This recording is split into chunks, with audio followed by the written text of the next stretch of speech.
warahmatullahi wabarakatuh. Apa kabar anak-anak? Semoga kalian selalu ada dalam kebaikan Allah, selalu diberikan kesehatan, walaupun masih tetap belajar dari rumah. Nah, selamat datang di mata pelajaran Teknologi Perkantoran. Kali ini, Ibu akan membahas tentang bab 2 mengenai pengetikan atau nama lainnya adalah keyboarding. Nah, sebelumnya kalian sudah menulis materinya. Nah, sekarang Ibu akan menjelaskannya. Tolong disimak dengan baik ya. Nah, materi dari pengetikan atau keyboarding, Ibu akan menjelaskan tentang 4 poin. Yang pertama yaitu pengertian keyboarding. Yang kedua, cara penggunaan keyboard atau nama lainnya itu papan tik. Kemudian yang ketiga, teknik mengetik 10 jari dan penempatan jari pada papan tik atau pada keyboard. Yang terakhir adalah latihan penguasaan mengetik 10 jari. Nah, pengetikan 10 jari itu adalah salah satu kompetensi yang harus dimiliki seorang sekretaris. Jadi, kalian karena di jurusan atau di kompetensi keahlian otomatisasi dan tata kelola perkantoran, karena sudah otomatisasi berarti harus dekat dengan teknologi. Nah, salah satunya adalah komputer, di mana salah satu bagian komputer itu adalah keyboard atau papan tik untuk menguasai pengetikan 10 jari. Oke, kita masuk ke pembahasan yang pertama tentang pengertian keyboard.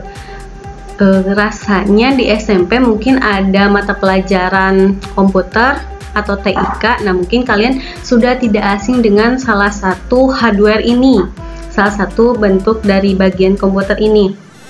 Yang pertama adalah pengertian keyboard. Apa katanya keyboard?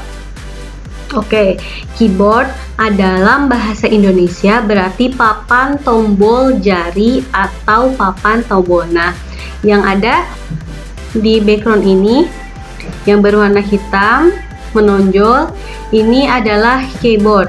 Jadi keyboard dalam bahasa Indonesia berarti papan tombol jari. Key itu kunci, board itu adalah papan, bukan papan kunci ya, tapi papan tombol jari atau papan tombol saja, tidak memakai jari. Kemudian papan keyboard terdapat tombol-tombol huruf A sampai dengan Z, kemudian A sampai Z huruf kecil, kemudian ada angka 0 sampai 9. Tombol atau karakter khusus, ada titik 2, ada kutip, kemudian ada tanda tak terhingga, kemudian ada tanda pagar, tanda dolar, kemudian ada persen dan ada staccato dan tombol-tombol khusus lainnya yang jumlah keseluruhannya adalah 104 tombol. Jadi kalau ditanya berapa jumlah tombol pada papan tombol jari, itu jumlahnya adalah 104 tombol. Jadi sudah paham anak-anak apa yang dimaksud dengan keyboard?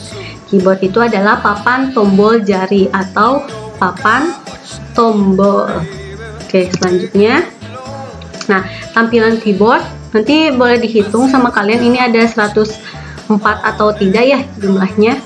Nah, tadi katanya ada huruf A sampai Z. Kalau misalkan pakai caps lock itu jadi kapital. Kalau tidak pakai caps lock berarti hurufnya kecil. Kemudian ada angka 0 sampai 9. 10 itu tidak ada karena 10 ada penggabungan dari 1 dan 0. Kemudian ada koma, ada titik 2, ada persen, ada ada tanda seru dan lain sebagainya. Ini hanya sekilas mengenai tampilan papan keyboard. Kemudian jenis keyboard. Jenis keyboard itu dari perkembangan komputer zaman dahulu ada beberapa, tapi Ibu tidak akan mendalami ini, hanya mengenalkan saja jenis-jenis dari keyboard. Yang pertama ada keyboard serial. Keyboard serial adalah keyboard tipe ini menggunakan line 5 male dan biasanya digunakan pada komputer tipe AT. Kemudian ada keyboard PS2, yaitu keyboard tipe ini digunakan pada komputer ATX dan saat ini yang paling banyak dipergunakan. Nah, mungkin nanti kalian ketika belajar langsung di sekolah atau mungkin sekalian di rumahnya sudah punya komputer, nah ini yang sering dipakai keyboardnya. Kemudian karena ini Ibu jelaskan sekilas saja ya, asal tahu saja kalian. Kemudian ada keyboard wireless. Wireless itu berarti tidak wireless itu tanpa kabel. Jadi keyboard tipe ini tidak menggunakan kabel sebagai penghubung antara keyboard dengan komputer. Jadi tidak ada sama sekali kabel yang terhubung ke komputer. Namanya juga wireless ya. Oke, selanjutnya ada keyboard USB. Nah, di sini biasanya perbedaannya, jadi untuk masukannya itu berbentuk USB. Keyboard tipe ini mempergunakan jenis konektor USB yang menjamin transfer data lebih cepat. Selanjutnya adalah bagaimana cara menggunakan papan tik atau keyboard. Terhalang sedikit ya. Oke.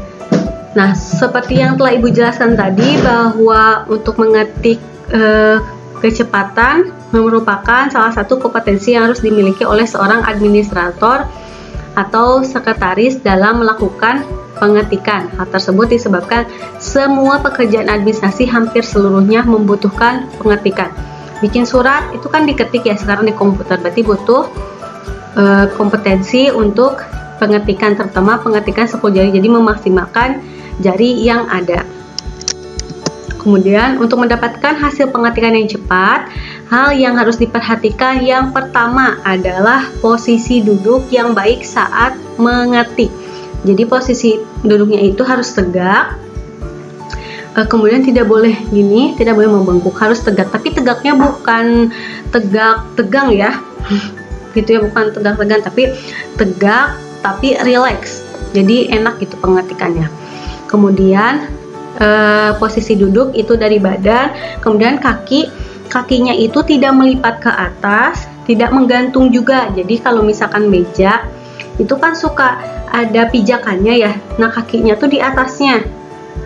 Jadi ini misalkan pijakan meja, nah kakinya itu di atasnya, tidak ke bawah, tidak menggantung juga si kakinya tuh. Jadi harus tepat di atas pijakan meja. Kemudian sejajarkan pergelangan tangan dengan telapak tangan. Nanti akan kita praktekkan mensejajarkan pergelangan tangan dengan telapak tangan sejajar. Jadi sikutnya itu menggantung, tidak ke bawah atau tidak. Kalian tahu bahasanya nalekeman, jadi kayak nalekeman meja tuh kayak nempel banget ke meja. Nah tidak, tetapi itu harus seperti nomor 3, posisi sikutnya itu menggantung. Kemudian lemaskan jari-jari tangan. Nah tadi walaupun posisi duduknya tegak tapi tidak tegang, jadi jarinya itu enggak hareras gitu ya, tapi melemaskan jari-jari supaya rileks. Kemudian tekan touch dengan tenang, jangan utak-ketik tapi bariga puguh berisik gitu artinya.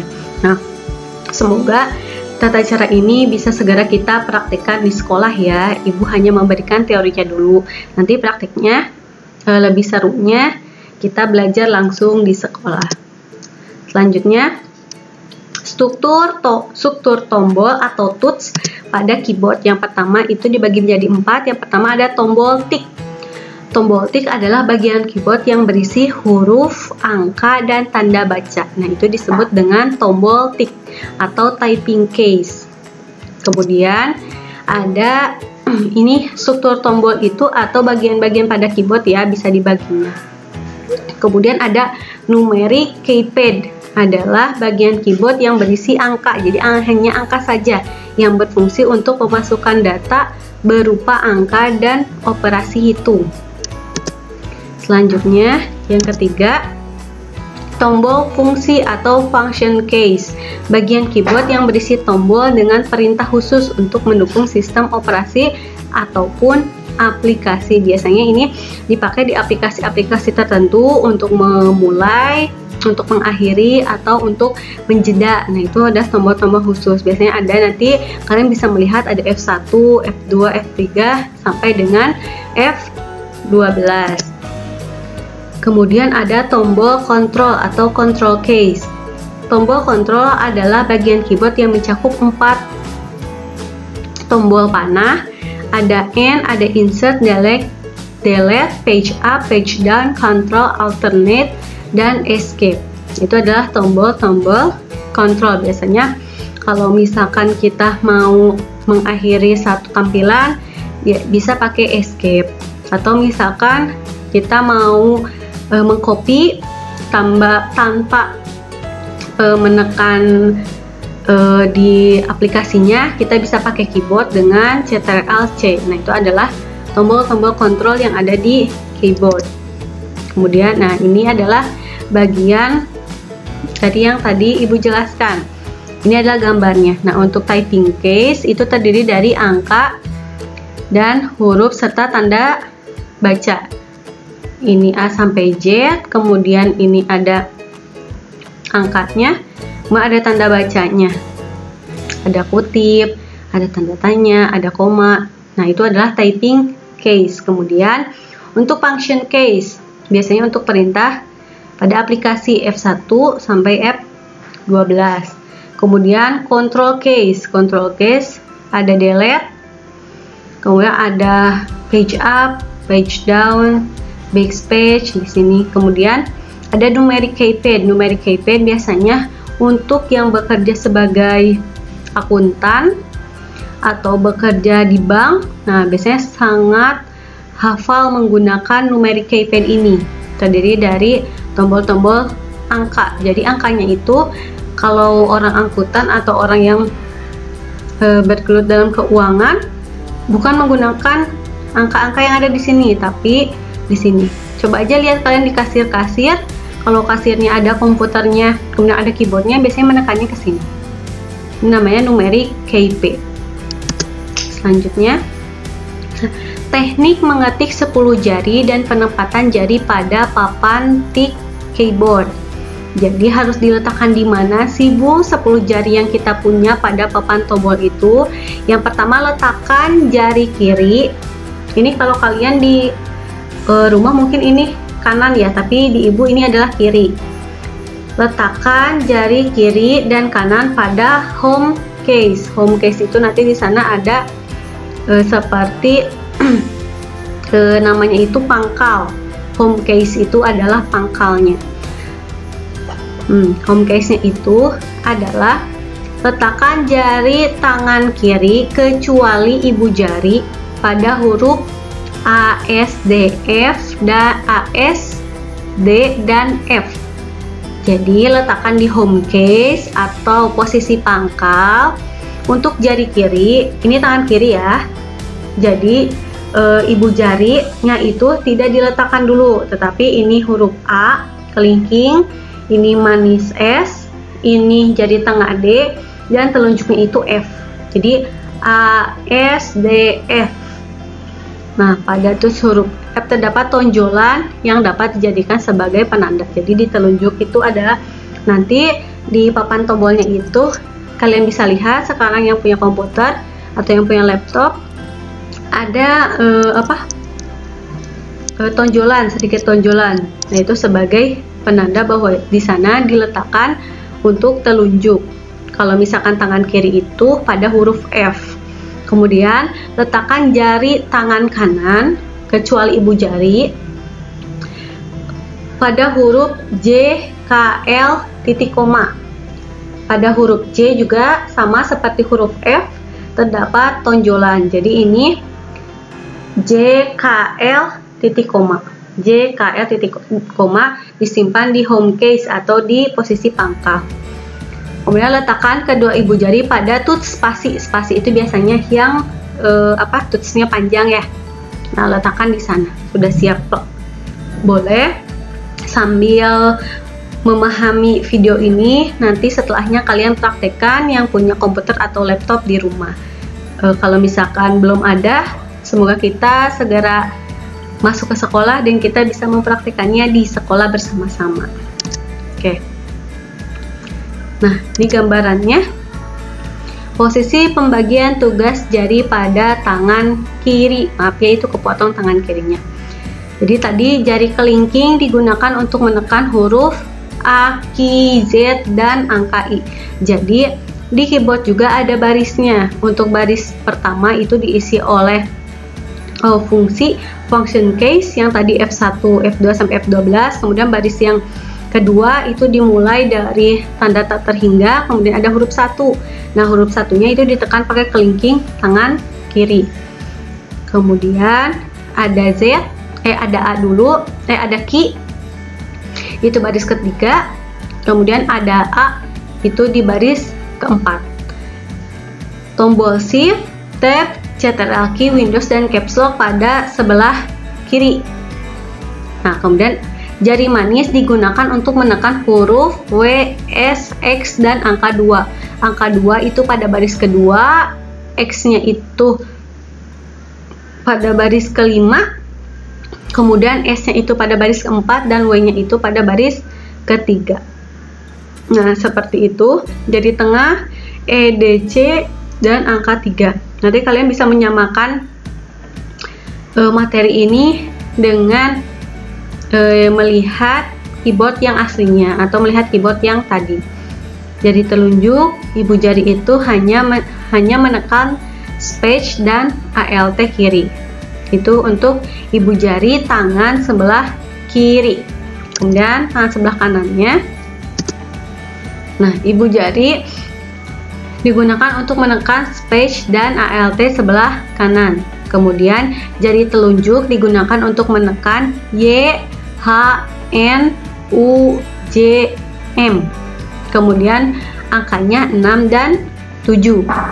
Kemudian jari tengah digunakan untuk menekan I, K, tanda koma, serta angka 8. Kemudian jari manis O, L, titik, dan angka 9. Kemudian kelingking akan untuk menurut P pada titik koma, kemudian tanda slash, angka 0, tombol enter, backspace, delete, shift kanan, dan kontrol kanan.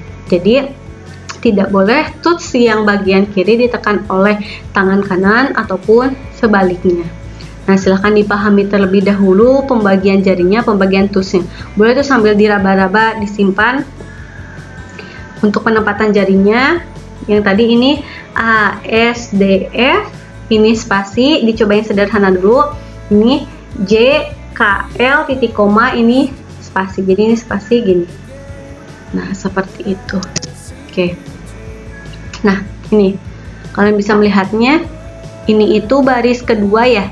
Karena di atas ini itu ada function case yang F. Jadi ini baris ke-1, ini baris kedua, ini baris ketiga, ini ke-4, ini ke-5, ini ke-6. Nah, sudah terbaca. Yang warna merah ini untuk menekan 1 key A, Z. Yang ungu jari manis 2 WSX. Kemudian yang kuning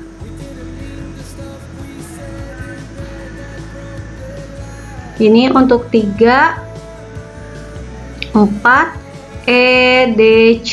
Kemudian yang kelima 5 RF FV. Kemudian ini juga menekan yang depannya yang telunjuk itu 6 TGB. Kemudian yang kuning ini adalah tangan kanan menekan 7 YHN. Kemudian jari tengah kanan menekan, ini yang telunjuknya ada 2 yang ditekannya 8 UJM. Yang hijau ini 9 IK koma. Kemudian yang jari manisnya 9 OL titik. Kemudian yang ungu adalah sisanya OP titik koma, kemudian tak datanya.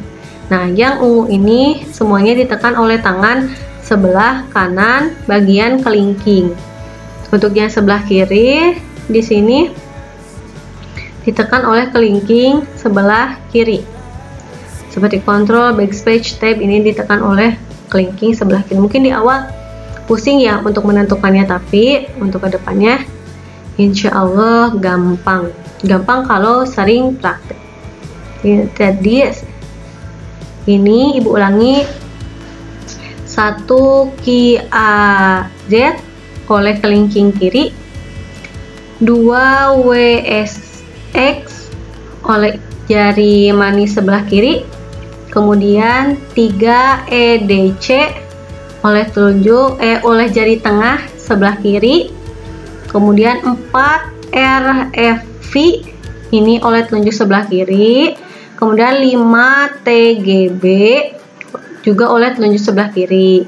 Kemudian jari manisnya menekan alternate sebelah kiri dan space. Kemudian ibu jari sebelah kanan alternate dan space sebelah kanan. Ini sebelah kiri, yang sebelah kanan ya. Kemudian 6 YHM ini oleh telunjuk sebelah kanan. 7 UJM ada jari tengah sebelah kanan. 8 IK koma itu jari manis sebelah kanan. Kemudian 9 OL titik oleh jari manis sebelah kanan, dan 0 P titik koma tanda tanya itu oleh jari manis sebelah kiri dan sisanya. Jadi seperti itu untuk posisi pembagian touch jari pada keyboard. Untuk jari telunjuk sebelah kiri dan jari telunjuk sebelah kanan itu kebagian dua kolom ya. Dua kolom, yang ini FG, yang ini HJ. Ini JK titik koma, seperti itu. Nah, terima kasih atas perhatiannya. Kalian sudah memperhatikan penjelasan tentang pengetikan atau keyboarding di bab kedua ini. Akan lebih banyak praktek sebenarnya untuk materi pengetikan ini. Nanti kalian akan dites untuk kecepatan mengetiknya dengan salah satu aplikasi, yaitu Typing Master. Tapi sebelumnya harus belajar dulu pembiasaan, ada dasarnya. Jadi nanti kalian belajar untuk pengetikan bagian touch kanan serta pembagian touch kiri. Nanti ya lumayan lah, rada-rada cangkel, rada-rada pegel, tapi kan namanya juga latihan ya. Oke, tugasnya adalah boleh di print ataupun boleh digambar tentang yang tadi.